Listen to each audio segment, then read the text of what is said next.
La mise en œuvre de produits de décoration exige des travaux soignés. Les fonds doivent être parfaitement plans et préparés. Avant le démarrage de l'application, réalisez une surface témoin afin de maîtriser la dépose, le geste et valider l'esthétique finale de Sintra.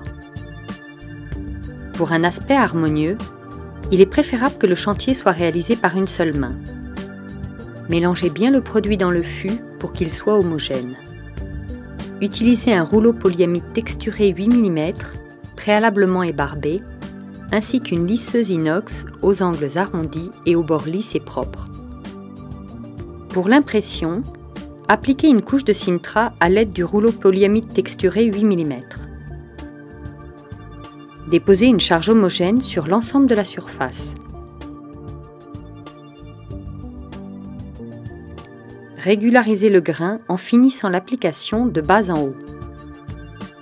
Le fond reste visible après cette première couche. Laissez sécher pendant 24 heures, puis procédez à un léger égrainage. Déposez une couche de Sintra à la lisseuse inox sur l'ensemble de la surface. La lisseuse ne doit pas être positionnée de façon trop parallèle au support afin d'éviter d'éventuels phénomènes de succion. Travaillez avec les deux côtés de la lisseuse pour ne pas créer une esthétique trop symétrique.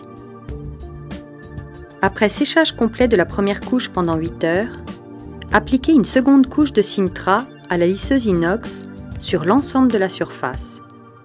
Pour améliorer la résistance à la salissure, une couche de finiver acrylique peut être déposée sur le système sec. Elle modifiera légèrement l'aspect de Sintra qui paraîtra moins irisé.